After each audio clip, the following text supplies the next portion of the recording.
code minier. Adoption sans amendement du projet de loi. La version du Sénat sur le projet de loi 005/2023 portant code minier a finalement été adoptée mercredi en deuxième lecture sans aucun amendement par les députés. Et les débats ont été houleux hier à l'Assemblée nationale, lorsque les députés de la majorité ont demandé une suspension de séance avant de se prononcer sur le sujet. Pour rappel, l'Assemblée nationale avait apporté 41 amendements au projet de loi portant réforme du code minier en première lecture du 12 mai dernier. Ces amendements ont modifié les taux de redevance et de ristourne attribués aux collectivités territoriales décentralisées à raison de 2% et de 3% à l'État central. Ces points avaient par la suite été effacés par les sénateurs. Ces derniers, en revanche, ont apporté des modifications sur un ratio de 10% des revenus miniers attribués au Fonds national de péréquation et 90% pour les collectivités décentralisées, dont 60% aux communes d'exploitation, 30% aux régions et 10% à la province concernée. Protection sociale. Pour un régime contributif. Le basculement dans la protection sociale contributive pour les ménages est un défi à relever à Madagascar. Une telle protection sociale contributive constitue un outil de lutte contre la pauvreté, en ce sens qu'elle contribue au renforcement de la résilience de la population et à la réduction de la vulnérabilité des ménages. Comme la stratégie nationale de la protection sociale prendra fin cette année, une consultation des différents acteurs a été organisée hier au Carlton d'Annous en vue d'améliorer la nouvelle stratégie nationale pour une meilleure protection sociale. La protection sociale est au cœur de la vision et de la politique de l'Organisation internationale du travail. Vous savez, l'Organisation internationale du travail fait la promotion du travail décent, dont l'une des dimensions est la protection sociale, non seulement pour les travailleurs, mais également pour les employeurs. Parce que lorsqu'un travailleur est couvert, cela rend beaucoup plus productif l'entreprise.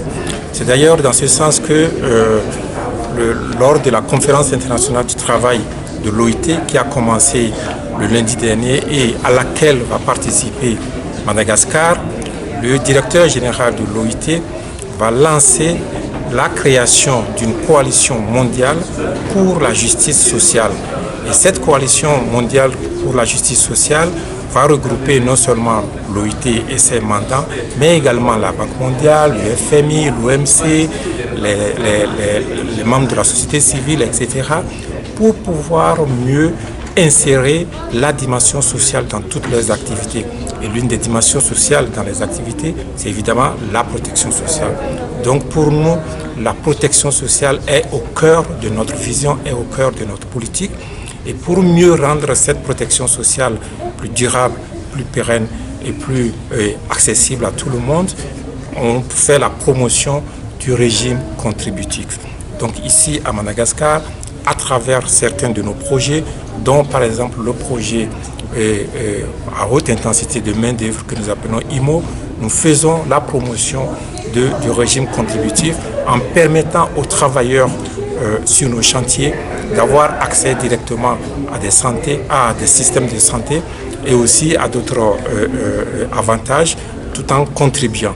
Et on le fait aussi à travers d'autres projets tels que VZDF sur la sécurité et la santé au travail. Et on le fait aussi, on a aussi des projets sur SDG Fund où on a assisté des ménages non seulement à soutenir leur activité, mais également à leur permettre d'avoir accès à un système de santé pour eux-mêmes et aussi pour les membres de leur ménage. Donc, le thème de la première journée, dans le cadre de la clôture du mois de la protection sociale, a été axé sur la protection sociale contributive.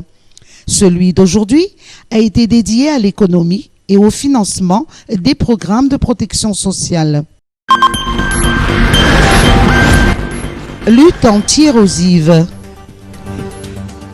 Lancement du programme PLAE. La phase 6 du programme de lutte anti-érosive, ou PLAE, a pour vocation de restaurer plus de 9000 hectares de forêts. Le coup d'envoi de ces travaux de grande envergure a été donné hier à Maïvatanan, en région Betbouka. Ils concerneront dans un premier temps les communes d'Anjib, de Maatsindu et de Tiafabousta. À long terme, le programme couvrira 5 autres régions, celles d'Amournimani, Betbouka, Boueni, Yurumbe et Matiachambuni. Afin de reverdir la grande île, les mairies et les populations participeront activement à ce programme de reboisement. Le PLAE a pour objectif de gérer durablement des bassins versants et à protéger des périmètres irrigués, tout en développant le concept d'une lutte anti-érosive participative en impliquant directement les organisations des producteurs agricoles de base. Forelo Expo Tanzumbato. Les prochains événements. Après le franc succès de la Foire internationale de Madagascar, Forelo Expo de Tanzumbato organise 3 autres événements cette année, dont la Foire internationale de l'agriculture, de l'élevage et de la pêche du 21 au 24 septembre, puis le Salon international de l'habitat du 19 au 23 octobre, ainsi que le Salon international du transport, de la logistique et de la maintenance du 16 au 19 novembre. Le PDG du groupe Azuvat nous en donne les détails. L'objectif de la séance d'information d'aujourd'hui, c'est d'inviter les exposants à une plateforme assez exceptionnelle dans le paysage de Madagascar, qu'on appelle les salons donc, de Azuvat Forelo Expo. Les 3 futurs salons, donc les thèmes, vous les connaissez, c'est donc l'agriculture, élevage et pêche, que nous aurons le 21 septembre, et ensuite Habitat, le grand salon Habitat, dont c'est le 25e anniversaire, ce qu'on appelle le jubilé d'argent, où il y aura beaucoup d'animations, c'est un petit peu une foire festive, on va essayer d'atteindre cet objectif, et puis en fait le dernier, plus professionnel, qui est le salon des transports, manutention, 25 novembre je crois. Voilà. Donc l'intérêt de cette réunion, c'est justement de faire une excellente information, je dis bien une excellente information avec tous les détails pour permettre aux exposants d'envisager leur présence. Beaucoup d'avantages qui leur sont offerts cette année. On aura à peu près les mêmes avantages que la FIM, mais pour des salons moindres, il y aura un budget équivalent. Donc c'est un beau cadeau qu'on fait à nos exposants. Ils auront donc une plateforme, une visibilité, je pense, la meilleure de cette année sur Tananarive. Voilà l'intérêt de cette réunion.